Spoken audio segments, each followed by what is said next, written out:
Hello, everyone, and welcome back to this week's Fantasy Fiends podcast. I'm your host, Stevie Collier, and I'm here with my co-host, Andy Peliquin. And today we are honored to have the guest, James Meservy. God dang it. James. 2 minutes into the podcast, and Stevie's already having some fun with us. So, James, how do you pronounce your name, just so that Stevie gets it right? James Quinlan Meservy. Meservy. Now, what's the origin of that name? French. Really? Yeah, it's a duration of miserable, the miserable one. Miserable. I had an ancestor that really pissed off Charlemagne while he was a Normandy royalty, or at least that's the family lore. Okay. And Charlemagne treated him horribly and changed the name to the miserable one. And it's been through a handful of spellings in the last 5, 6, 7, 8 generations, and now it's enunciated Meservy. Wow. A bastardization of the name. I like that. It's always kind of interesting to see where names come from. Wasn't leader like kind though? Wasn't he like supposed to be like a good leader of France? Charlemagne? Yeah. My ancestors were Normandy royalty, not French royalty. That's the North, right? Yeah. That would be the British then, no? No. It's modern day France, I believe. Okay. But they were not under French rule at the time. Weren't the what are they? Normandians? What are they? Norman. We just Normans. say Normandy. Weren't they like barbarians sent to the? But anyway, hey, we're all getting on the tan. It's not just me this time. So I do have some really good news. Actually, Andy and I both have some great news, and that is last year we got second best fantasy podcast, but this year we are first. That's right, we are number one in the fantasy teams or the fantasy podcast world. Which I don't even think Andy and I knew we were up for this award. Did we, Andy? What was that? I don't even think we knew we were up for this award. Yeah, no, me neither. It was in virtual fantasy, and someone nominated us, and people voted. The people have spoken. They spoke right, because I would have sent the hunter on them. So every week, podcast, we always talk about something cool that is happening to us this week, and I know both Andy and James have something cool. So, Andy, do you want to start? I think I'd like to go last, just because mine is going to be the coolest. Oh, wow, James, wow. James, what's your cool thing this week? Well, on Sunday, November 11th, my first self-published short story, Welcome to the Realm of Rye, a Rye Saga short story, is going to be released. We've got a author takeover party set up for Sunday, and I've got handful of giveaways and lots of friends, lots of fun, lots of party, and I'm pretty excited. This will be the first time I've self-published a short story. So it's a companion to the United, kind of a the United, the Realm of the Light, book 1. It is my novel, and Welcome to the Realm of Rye is kind of an introductory to the world of Rye, my fantasy realm. Very cool. It's portal fantasy, right? Like it starts in the modern world and then goes to a fantasy world. Is that correct? I got different realms of existence. I've got quite a few different realms of mortality. The United happens on the Realm of the Light, which is a realm of mortality which is parallel to our realm where we presently live, which I call the Realm of Terra. Okay. And the Realm of Rye is where we go at the end of our mortality. The next stage of existence, you wake up in the Realm of Rye and you become a creature of Rye.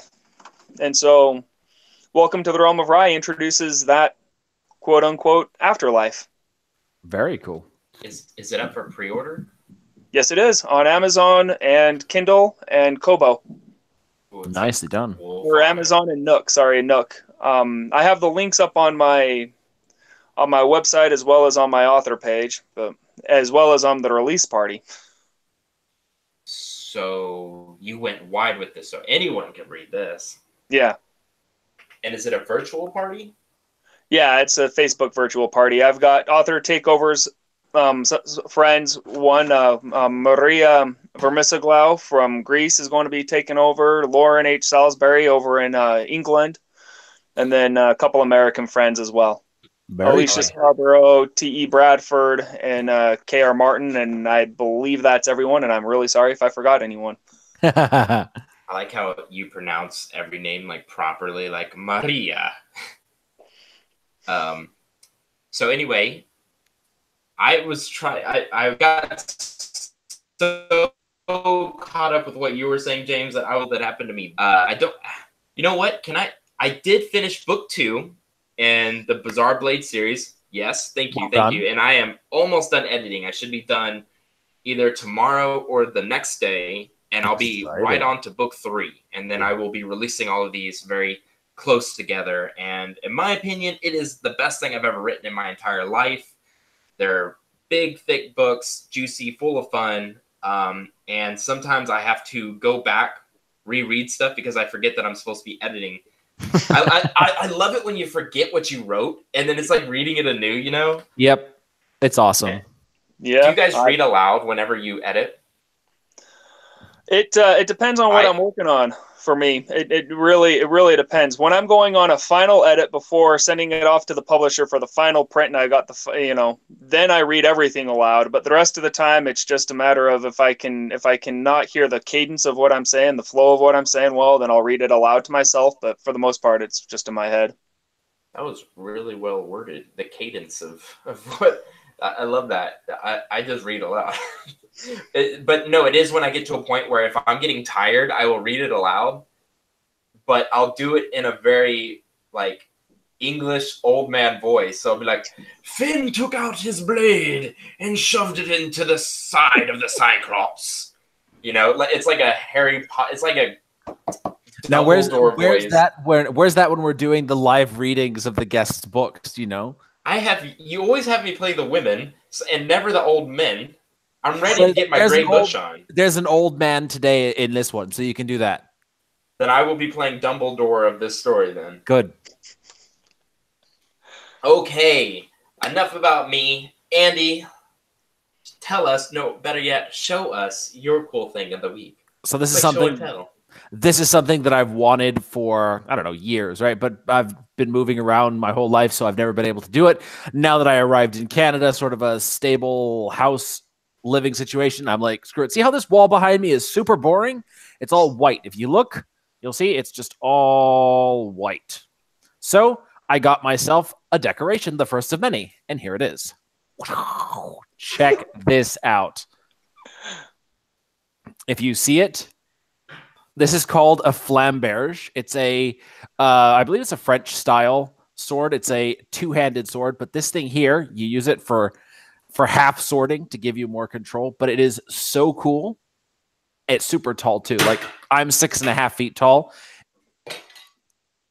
and you can see it comes up to almost my chest, and it is this big, beautiful blade. It is so much fun to play with, and it's great because it's going to be a decoration, and it's the sword one of my main characters in the new series uses. So I'll have that, and then I'm going to get more swords for each of my each series gets their own signature weapon.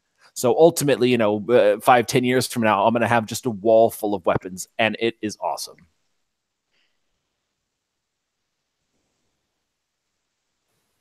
I think Stevie was just so wowed by the amazingness of the sword that he fell silent. Do you have any weapons, James? No, I don't have any real weapons. My kids have a handful of toys, lightsabers and foam swords that they play with all the time, but I haven't quite got to that stage yet. And my first is going to actually be a battle axe. Nice. That's a great choice. That was Andy's second choice. Andy, real quick about your sword. Yeah. What again is it called? A flamberge or a flamard? Flamberge. Okay. Flambard. A flambard? That's what I'm familiar. That's the term I'm familiar with for that style of sword. That's the term I use in. That's the term I use in my books. I feature a flambard a couple of times. There's 3 pronunciations. There's flamard, flamberge, and then flambard with the B. So you can do all of them. Basically, it's the where the name originated. You know, there's the German, there's the French, and then there's another one. I don't remember what the other one is, but basically, it's a Zweihander, but with that specific flame shaped blade. Okay, and so what I don't understand, so the grip, the hilt is weird. It's like got two hilts and two cross guards. So the reason for that, this thing, I don't remember the name of it, but this part here is so that you can grip it. And so the way they would use it is, number one, they'd use as a club, right? They bashed people over the head with this. You know, look at that pommel. It's heavy. It's got a lot of weight. So they would hold it like this so that you didn't cut themselves in the blade, or they had gauntlets or whatever, and they'd do that, or they could hold it here and bash their face in. But then when it's such a big sword, like this sword is, I think it's 51 inches long, the whole thing. So it's a very, very large blade. When it's something so big, you don't have as much control when you're wielding it like this, which is how you hold these swords. It's heavy, it's unwieldy. So what they do is this technique called half swording, where they grab it here, and so it shortens the blade. It's sort of like a shorter fulcrum, and they have a lot more control and not as much power. But it's for like stabbing into the guy's visor or through the joints, or when it's not these, massive hacking blows. They use this, this half sorting technique. It's for a lot faster attacks. And so it's just one of the techniques that they use. But this was also, what's awesome about this is that this double hook here is that you can use it to pull down shields. What? To get, exactly like a knight, you pull down the shield, or, you can actually dismount or unhorse a knight because of it. You just hook it on because it's so long. So having this thing, and this is a cross guard that is used to protect your hand if you're fighting like this. You chose. I can't believe how much you know about this sword. Well, I know about this sword because I'm writing it into my series. So, you know me. Nice. I like doing research. So I actually chose this sword because I was researching, different fighting styles and tactics and stuff like that. And I found out about this sword. And what's cool is the flame-shaped blade. It has the same width of damage. Like the cut is as wide as a straight blade. But because it's wavy, there's like, I don't know if it's like 20 or 30% less steel. So it's lighter than your average straight sword, a two-handed sword without the flame blade. So you get the same amount of damage. It's not as heavy to wield. It's not as strong, obviously. But, when you've got it for, a big battle where speed is more important than the weight of the sword, it's just such a great weapon. So if you're listening in, when Andy says it's a flame sword, the blade is like curved, like a dancing flame, if you can picture that. And to me, it sounds. I'm still like, it's just crazy how much you know. I have to write in a flamberge into my story now, because my story is all about weapons as well. Yeah, well, it's on the cover of the book 2 of the Heirs of Destiny series, because one of the main character, she has this two-handed sword. It's the signature weapon of their elite warrior unit. So I totally had to write it in. And I am actually reading Andy's book, and I'm a small distance and can't speak. Un petit peu. Un petit peu. I know when we start speaking French, my English goes to crap. But I've read a little bit of it. Man, it is good. It is really, really, really good. And I can actually tell Andy has improved a ton. And it makes me hope that I have as well. So I'm excited for this new release. And actually, after this podcast, I'm going to read some more. James, I feel like we're ignoring you. You are more than welcome to speak up. Andy's talking more than usual today because he's got a new toy. Yes, very excited. Boys and their toys. I like the Flambard. That's why I include it in, I believe it's book 4 where I finally get around to use it. Nice. Up until then, I focus on a battle axe. Voibresh is my signature battle axe. The one on the cover of the United. Yeah. It's. I also have a pencil sketch on that you'll see on my various social media places that where a friend of mine sketched out what the battle axe would look like. And anyway, so start off with I focus on that, but I love the flame. I love the flame blades.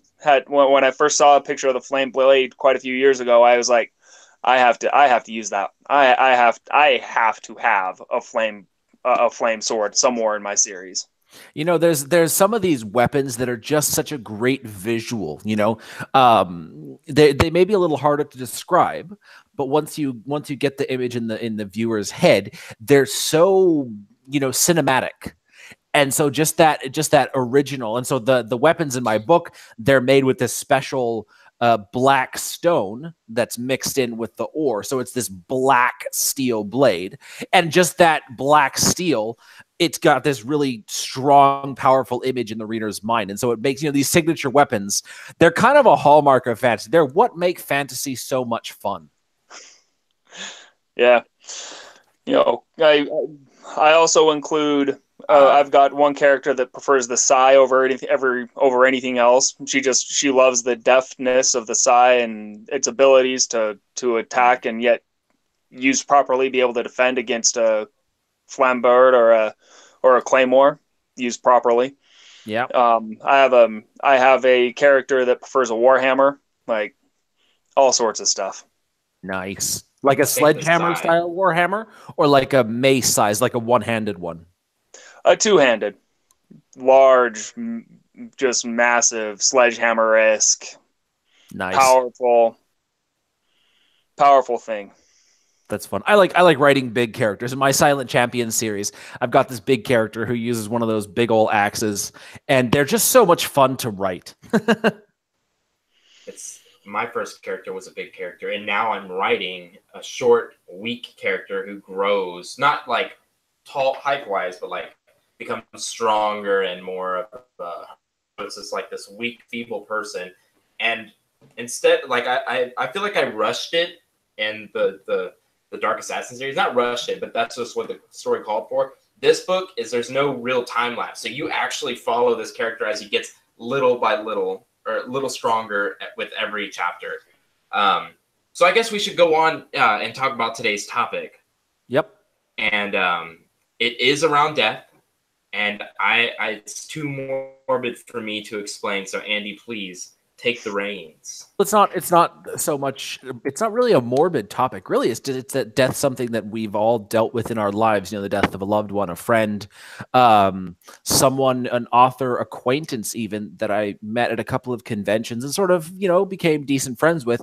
His kid just got, you know, killed in a hit and run on the 5th, like few days ago, you know, with Brandon Barr, who we're talking about a couple of weeks ago on the podcast. You know, there's going to come a day in the very near future that we're going to get that, you know, that message that Brandon Barr, you know, he finally went on to whatever comes next, you know. And so death is something that we all have to deal with, and dealing with it is so important, and it leaves its mark on us in a very different way for each person. I don't want to monopolize this conversation about myself, so I'll open it up to you guys. Have you lost loved ones or family or friends, and what sort of impact has it left on your life?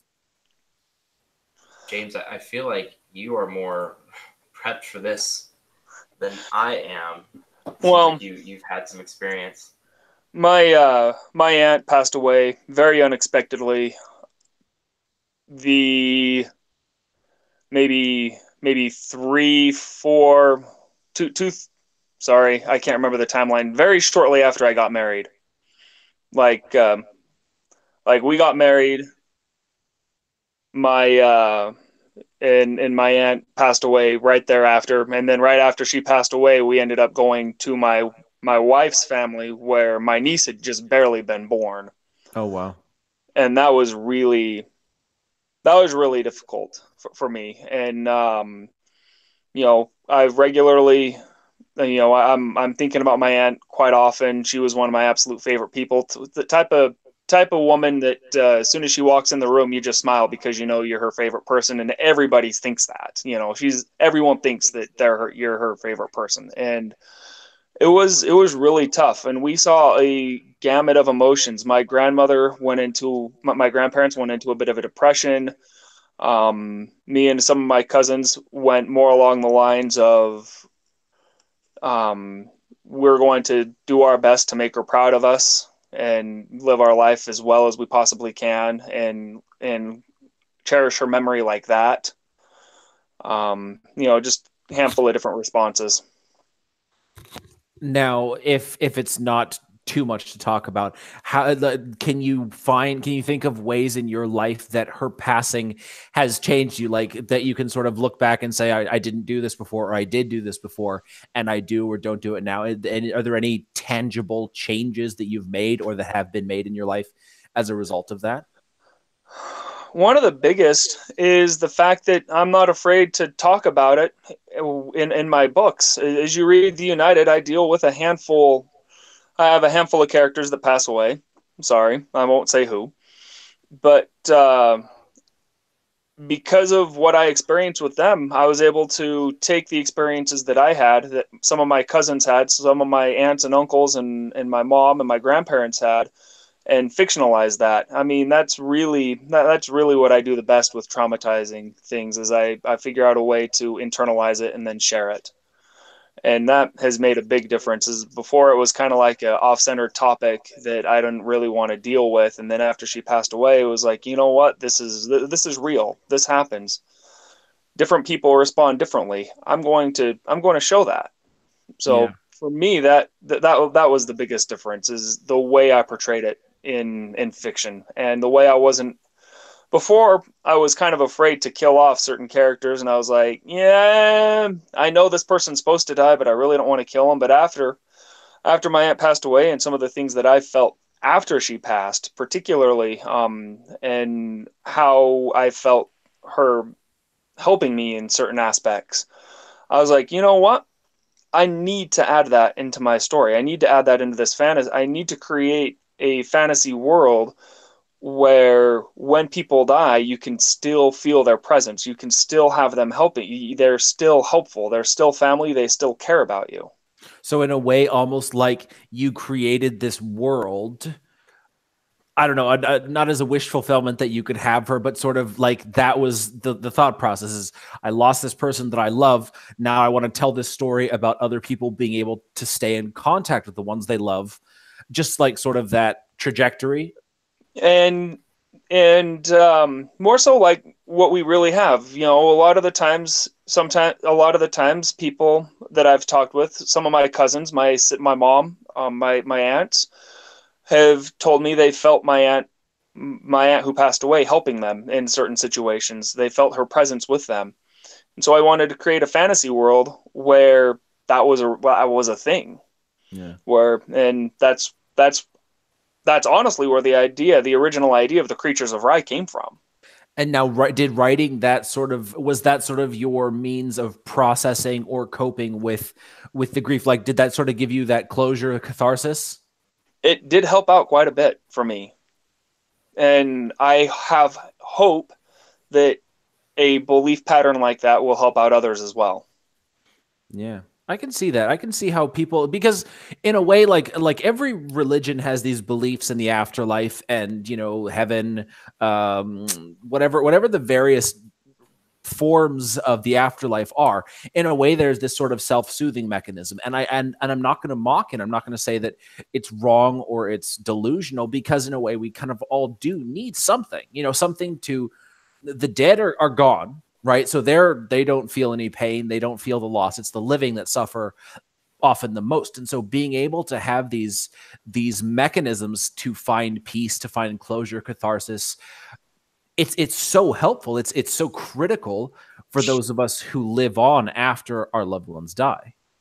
One of the other big things that I really use in my writing, and that I saw with my family, is the amount of how much of a motivator death of a loved one can be. My aunt was pretty energetic and really supportive about me writing. Actually, all of my mom's family has been really supportive about my writing. And in a way, I feel like I'm making my aunt proud of me by continuing writing for me. In the United, I've got a handful of characters that death ends up being a big motivation as to why they do what they do next.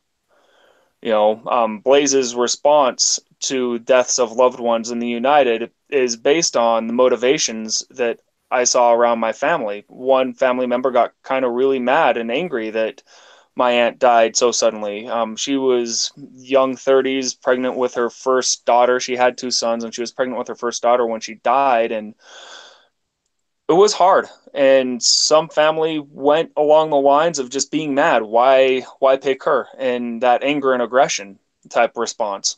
Yeah. And I have a character in the United that's his response to death. Another character's response is motivating. This loved one was incredible, such a great support for me. I'm going to live my life to help him be to help I'm going to live my life so that he would be proud of me when I meet him again. Yeah. And that is also another response that I saw from my aunt. So yes, very much so. It had her passing unexpectedly affected me a great deal more than the expected passing away of either of my grandmothers. It's interesting that it comes out like that. So I've lost two brothers. The one who's directly younger than me, he had Down syndrome. He died when I was 3.5 years old. So I have very vague memories of him. And then my oldest brother, he died when I was 13. And that one had a much greater impact on me. So I've dealt with death at both the older and younger ages. And so it's interesting how it's affected me differently than my siblings. Like one of my oldest sister, she was directly younger than him, and for her it felt like she now had to be the oldest sibling. And so it sort of saddled her with this responsibility that she hadn't had before. For my brother, who's older than me, the second oldest brother, he also felt like he had to be the oldest sibling and take on the role. But for me, I wasn't very close with my oldest brother. And so that was the thing that stuck with me to this day, is that there's this person-shaped hole in my life. And I should know this person, or I should feel more for this person, but I didn't know him well enough to have this strong bond. So it's almost like I never got to know him fully.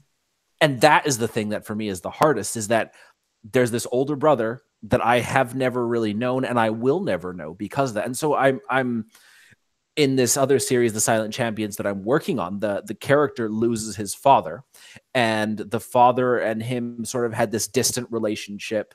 Very much the father's a military guy, so he's very stern and all of that. My brother was just much older than me, so it was different, but there was sort of that distance between us. And so being able to write this scene, to write where the guy's standing over the grave of his father and sort of going through these emotions of looking at a stranger, or this man that he should have known but never got to know. In a way, it's sort of this sense of not necessarily closure, because there's still the feelings of knowing that I'll never know this older brother of mine, but there will be this ability for me to process it, sort of walk through how I feel about it, without actually sitting down and thinking, okay, no, how do I feel about it? Because I'm writing these genuine emotions onto the page, I'm able to work through it. It's sort of this dissociation from this emotional turmoil within me, but because I'm able to dissociate, it's much more honest, much more realistic than it would be if I was, all torn up about it. So it's fascinating how writing, I know that for me, writing has given me this ability to sort of work things out. I don't know, for people who have read the whole Hero of Darkness series, in the first book, the hunter loses someone very close to him, and it's this almost animalistic reaction to it. And throughout the series, he loses more people. And by the time we get to book 6, his way of processing death and loss is very different. And so I almost see that evolution throughout the series, sort of in a way of my growing more accustomed to processing the deaths around me as well. Because what started out as this sort of raw, painful loss at the beginning, over the course of the book, I was able to sort of approach it not more rationally, because, that loss is a very emotional thing, but I was able to sort of swallow the pain or work through the pain faster or more effectively than I was able to the first time. So it's sort of this interesting evolution of the character, which reflects my own evolution and my own emotional maturity in regards to the deaths of friends and family and loved ones. Stevie, what about you? Yeah, am I actually coming through okay? Yeah, you're good. Awesome. For me, so I don't even know if I spoke about this on the podcast. I might have, but I don't have a lot of experience with death, and I'm very fortunate for that. But there, of course, growing up, I did have a great grandma pass away, but I was too young to really feel the effects of it. I just thought the funeral was just like a big thing that we got together and ate a lot of food. I was too young to really understand it. But it's weird that this topic comes up about 2 months ago. There was I graduated from California, and there was this kid. He was 6'5", actually, ironically, and he was like 6'5". And he was this bully to everybody else. Like, he just hated everybody, but he liked me.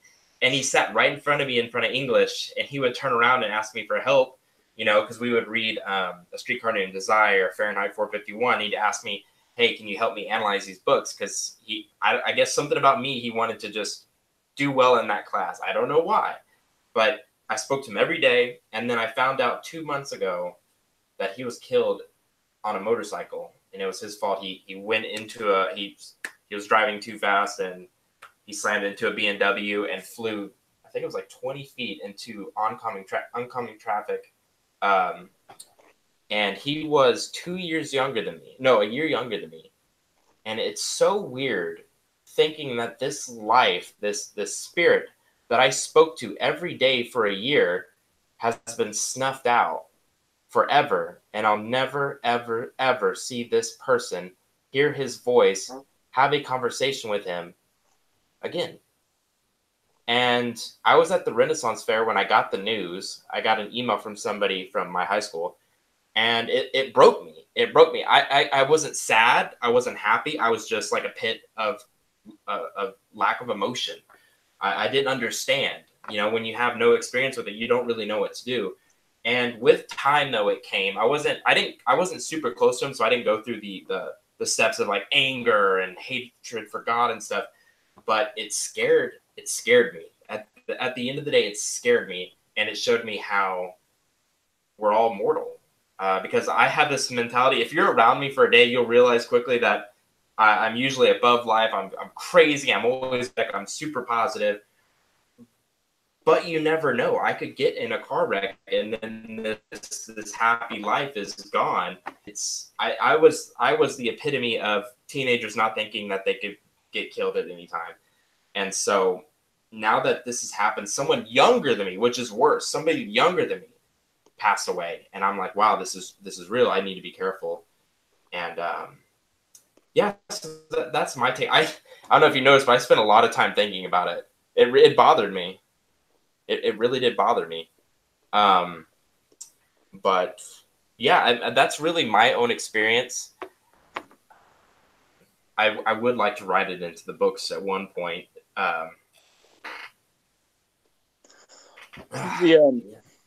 The biggest reason I wrote in the emotional responses, one person being just adamantly angry, one individual going into a severe depression after the death of a loved one, is because a lot of times in fantasy, when main characters or friends of main characters die, it just kind of gets brushed over and the plot continues. Yes. I'm sorry. Yes, you're so right, James. Andy's heard me talk about this before. Real quick, 5 seconds. You are so right. Continue. And so I wanted to make the deaths of their friends and loved ones real. Give you that dimension, Mm-hmm. Show them that they cared, show them that they're people, not that, oh, I'm in this fantastical setting, I've got this guy coming after me, I'm going to come out of this dead or alive, and my friends might die with me type, and how would I respond to that? Well, I wouldn't just gloss over it and be like, they're dead, let's move on. It wouldn't happen that way for me. I would deal with the death. I'd have, I'd probably, depending on who it was, I'd either go to be very angry and want vengeance, or go through a depression, depending on who it is and the situation that happened. And That's the big reason that I added those reactions, and those reactions I added to the story were based on things that I saw with my family and things that I felt after my aunt passed away unexpectedly. Yeah, So no matter how much you deal with it, it's something you always carry with you one way or another.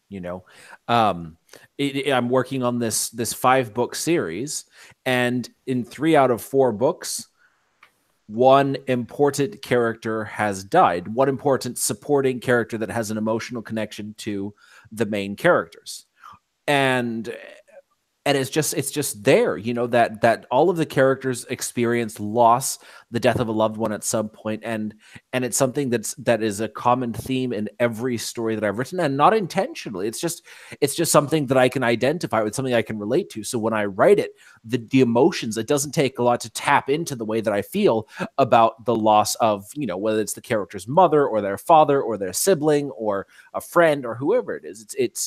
It's something genuine. And I think in that's the most important thing, is that there's these genuine emotions. And because all of us have, or most of us have, experienced some sort of loss at some point, it's something that we can all relate to on at least an emotional level, if not an intellectual level. So real quick, I have to get my word in on this because James, you just blew my mind. So funny story. I was in English class in 4th grade and nearly got sent to the principal's office because I argued with, I'll always remember her name, Miss Bree. It's like the story skimmed over the death of this woman's, this lady's mother, and I was like, really? This is it? She died, and a week later they're out picking apples and stuff. And this woman's like 20 and her mom died, so she should be feeling effects. And me and the teacher argued until the point where she sent me out in the hallway to go see the principal's office, and she followed me because the principal's office is pretty far, and she followed me and apologized and brought me back into the room. Because she was getting frustrated because I had good opinions, It's like, no, the mother died. They loved each other. That's a big deal. So, James, you are so right, and I see it all the time in writing. And I'm glad all 3 of us get it. And I know Andy gets it. I'm sorry, James, I read into your stuff. But there's a really good scene in the first book of, Andy, I want to call it The Last Piece of Larry. The Hero of Darkness. The Hero of Darkness series, where, well, I can't give it away. You could do it without giving specific details. Just say there is an innocent life form that is taken in book 1, and it will bring you to tears because it haunts the main character, and it doesn't disappear. It doesn't disappear. And this is so important. The psychological damage doesn't disappear. You revisit it. Things remind you of that person. You bring the reader back to this. I don't know. That's my opinion. I'm very passionate about it because I hate it when people just gloss over it and it's like it never happened. Well, it's just cannon fodder. It's interesting that you mentioned that. So throughout the 6-book series, the loss of this person is one of the driving forces behind the hunter. Like James was saying, how is this motivator? So the hunter feels guilty because he didn't protect them. And so when confronted with another opportunity to protect or not, he makes this choice to the point where he finds himself saddled with this young child who he has no idea how to deal with or what to do.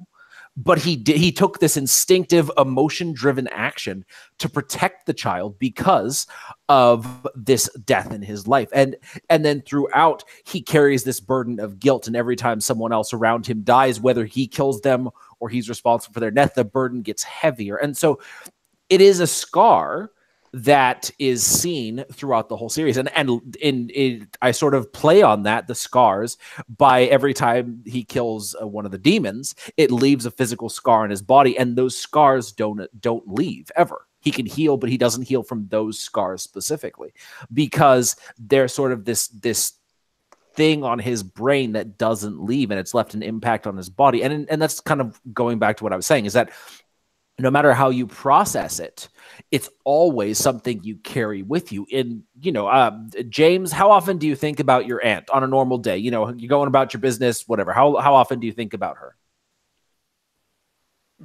At least once a day. Once a day, right? Depending on what I'm doing, depending on what's going on, depending on the conversations I have, depending on how frequently I've talked with her son. It could be as much as at least once every 20 minutes. It depends on the day. She left a very positive mark on me, and people, when people leave positive marks, you don't forget them. Yeah, exactly. And so no matter who you are, there's going to be this reminder of them at some point, whether it's the aunt that left a positive reminder, you see something, oh, she would have loved this, or oh, this reminds me of how she would have acted in this situation, or the older brother that you look at when you are thinking about, whatever you're dealing with in your life, or that friend who, all of a sudden they're just gone. There's always this point in your life where they crop up, and it's not a bad thing. In many cases, it's a good thing, because they left this mark on your life, and they, like we've pointed out, there's always some change that stems from it. And so as long as you deal with it in a healthy manner, you go through the steps of grief, you come to terms with things, you find a way to move on with your life and all of that, the mark they leave, or the hole they leave in your life, can actually make you a far better person, or can lead to growth. And we're not even talking about story characters now. We're talking about us, real life people. We are all changed by the deaths in our lives. Stevie, like you've said, that guy's death, you knew him for a year in school, you haven't talked to him much, and he still had this impact on you, this thought. And I'm sure that over the course of the next few years, you're going to find yourself changing because of it. Small ways, small things, maybe it's not something conscious, it's a subconscious or unconscious change, but ultimately you will be changed. And so the deaths in our lives, when we deal with them and we move on, they still cause these often positive changes in our life that can make us more complete people that have an easier time connecting, or have a better understanding of the people in our lives, the people around us. Yeah, sorry, I'm just reminded of, as I was writing the last the last few chapters of the United, and my favorite character that I've ever written in anything ends up dying. And as I'm writing this emotionally charged chapter, I mean, I absolutely love this character. And as I'm writing about this death, I'm crying as I'm writing it, and I'm getting so into it because I just love this. I just love this character. And my son comes up behind me with a pool noodle and started hitting me in the back of the head as I'm writing about this death. And that always, I'll never forget that, because I was so emotionally invested in this character and her life and what was happening with this character. And then my son comes out of nowhere, just being bored, coming into Dad's office and starts hitting me on the back of the head, and I just start laughing. And one of my takeaway that I regularly think on that is, we just got to be grateful that we had them. There's always fun. It doesn't. We don't have to delve ourselves into a deep depression. We be grateful. I'm grateful my son reminded me. This is just a story, and I love this character. I'm sorry she died, but it happened, and let's move on. And I'm grateful that I had a chance to keep her in my book for when I did. Very well said. Yes, and I hate to interrupt this great talk, but should we move on to the reading? Definitely. Before it gets too late.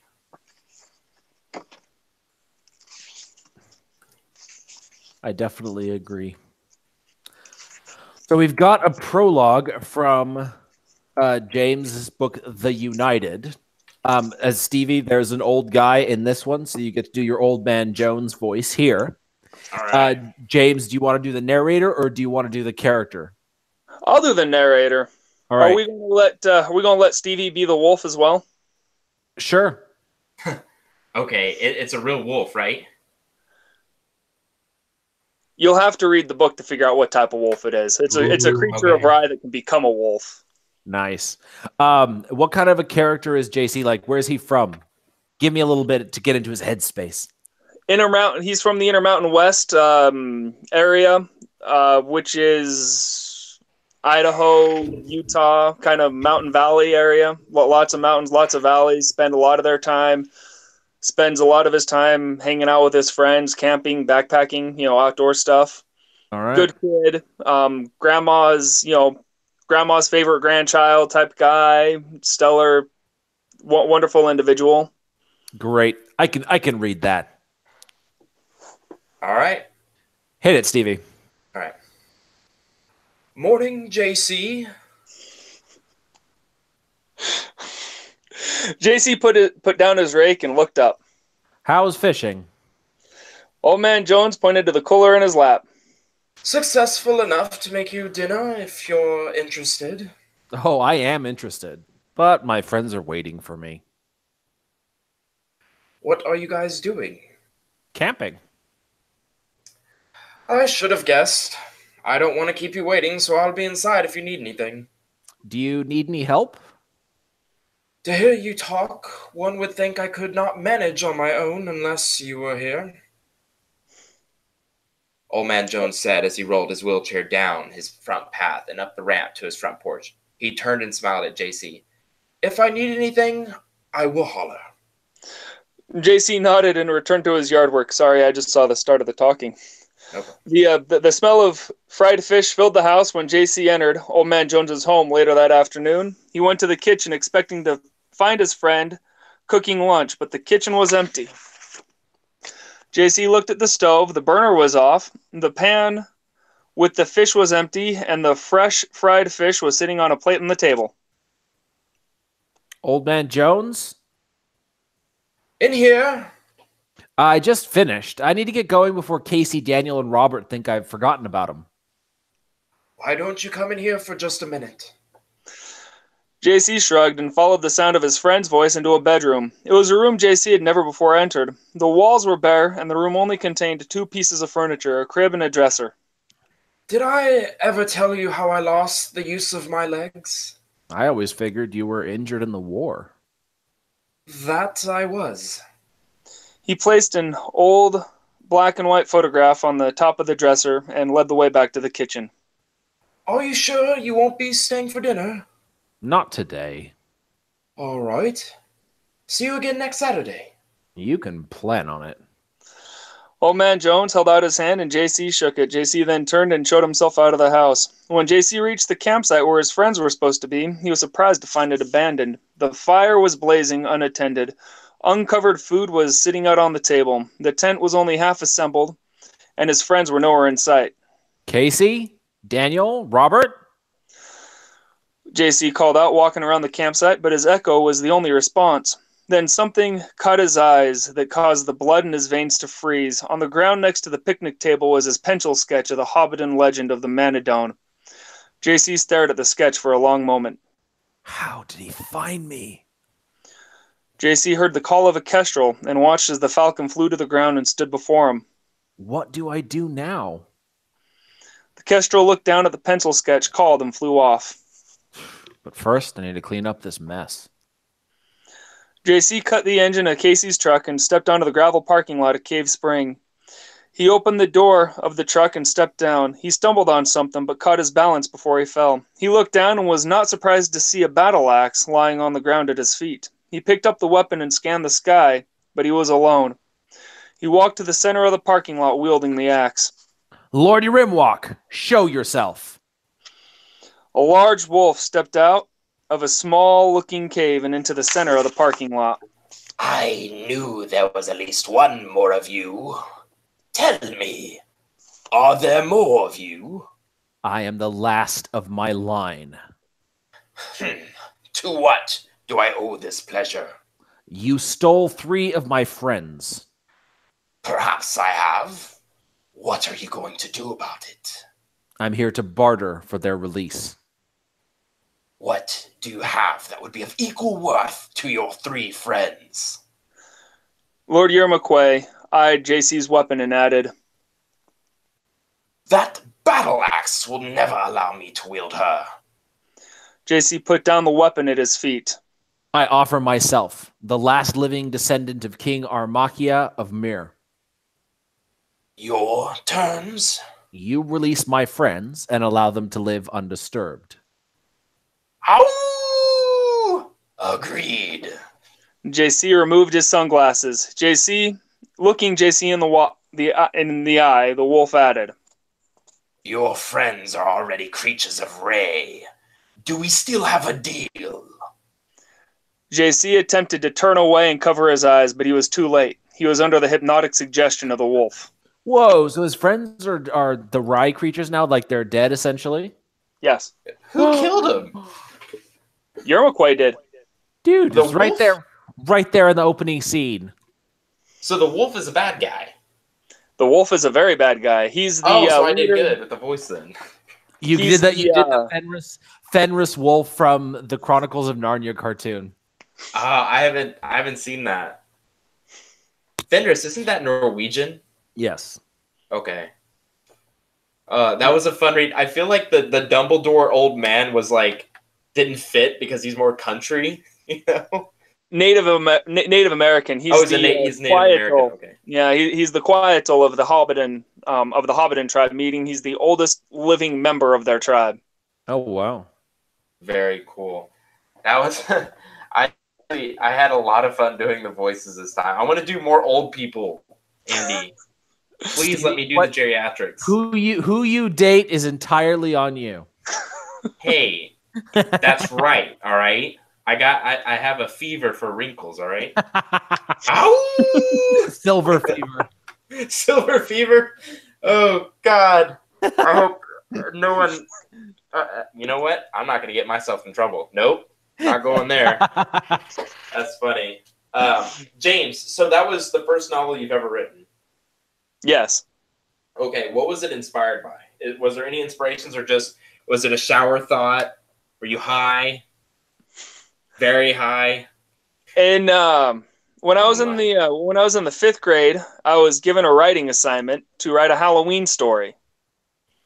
I wrote what is now known as Year the First. I wrote the main premise for Year the First, and back in 5th grade. And then in 7th grade, I was told to write another Halloween story, so I wrote part 2, which is now known as Year the Next. And then as a sophomore, I was told to write another Halloween story, and guess what? I made it a trilogy of short stories. And I've been working on that same story ever since. The United is actually the novel that taught me how to write novels. My first draft of The United was absolutely, when I decided to turn it into a novel, it was horrific. It was the worst thing. It was so bad that I had no idea what I was doing, and it was clear. And so I started reading. I read a lot of young adult fantasy to figure out how to write young adult fantasy. I read a lot of how to write books. Most particularly off the top of my head that had the most impact was Stephen King's On Writing and Good one. When Good People Write Bad Sentences. And over some 3-4 years, I taught myself how to write a compelling young adult fantasy novel. And final product of that's The United. I love your confidence, by the way. And I've read On Writing by Stephen King like 3 times, and it always gets me how much he hates adjectives and adverbs. But if you read his books, and when I read his books and I see them, I'm like, then why are you using them? Like, he seriously hates those things, you know? Quick tangent. I read online that J.K. Rowling uses adjectives and adverbs a lot. Is that true? Like, is she known for that? Not off the top of my head. I mean, I'd have to read through Harry Potter specifically looking for it. Andy? Yeah, I didn't catch it when I read it. Sorry, I was just curious because like I read Harry Potter. I didn't see any of those. But you know, in my opinion, it all boils down to the story told. Actually, Andy told me that, I think. What did I tell you? I don't know. You talk a lot of BS anyway. I want to write a. That was me, and I apologize. It's usually me talking the BS. Stevie, But I am the font of all wisdom in your life. oh my God, I have to write in a character who is like a mortal fountain that actually speaks, and it's just gonna be you, Andy. It'll be like a naked statue of you, like in a poetic pose, like a ballerina, and water's pouring out of your mouth. Totally do it. Totally do it. Over your sopping wet. Oh, okay. Anyway, guys, I really want to thank the viewers out there, especially if you voted for this. I didn't even know we were up for it. We really appreciate it. It is, like, I don't know if you can tell, but I'm always, like, high on life whenever we get on air. I'm even more high now. I am higher, excuse me. I am high. Yeah, that's right. I'm a writer. I am higher now. So really, it means a lot. It has put a spark under me to just make better content for the Fantasy Fiends podcast. I want to redo the artwork, and we are getting the beginning of the podcast done, the little intro. We're getting that redone as well. So again, guys, that's my long way of saying thank you so much. Love you. And yeah, I'm crying, Andy. Good. James, and with that, what's that? Yeah. Oh, you got to see. James, where can people find you? Best place would be on my WordPress site, jqmserve.wordpress, or on Facebook, James Quinlan Meservy, author. Awesome. And if you search his name in Amazon, it comes right up. So he's also on there, and he's wide, so you can watch him on anything. And you have an audiobook. I just saw that. Yeah, The United. Yeah, we released the audiobook earlier this year. Awesome. Well, Andy and I wish you the best of luck on Sunday as well with your new release. Oh, thank you. It's just a little short story, maybe 5,000-6,000 words, but it was a lot of fun to put together, and is a fantastic introduction to the Realm of Rye concept and the concept of creatures of Rye. My fantastical version of what happens after life. I think second to me, you use the word fantastical a lot, which I like. So, all right, Andy. Fantasy. Yep. I am fantasy. I love it. This is a fantastical group here. Andy, is there anything else you want to add? No, that's it. Next week we've got the awesome RJ Batla coming back on, second time guest. I hate him. We've only got a few more episodes until the end of the year, but I'm telling you guys, next year we've got some amazing authors lined up. I won't spoil it, but they are so cool. Like some of the authors that I fanboy over. So it's going to be awesome. You're so lucky to be with me every week then. But I'm clothed today, so that's why you don't really like me that much. That's right. It's definitely disappointing to see you fully clothed, Stevie. When my nipples aren't poking, Andy's pants aren't poking. I don't know. Stevie Collier, making the Fantasy Fiends podcast weird since 2017. God, 2017, that's crazy. All right, well, I'm going to go ahead and end this podcast right now. Thank you guys so much for watching, viewing, and voting for this award-winning Fantasy Fiends podcast. We hope you have an amazing night. Please hit that like and subscribe button. We love you. Remember, if we get 300, I think Stevie went a little wonky there. So if we hit 300 subscribers, Stevie's going to do a table dance the entire episode. What the hell? I think your internet got a little wonky. Yeah. No. If we get to 300 subscribers, I'll do a podcast episode with half of my beard gone. My wife's going to hate it, but hey, the sacrifices we make for our podcast. Thank you guys. Have a great night.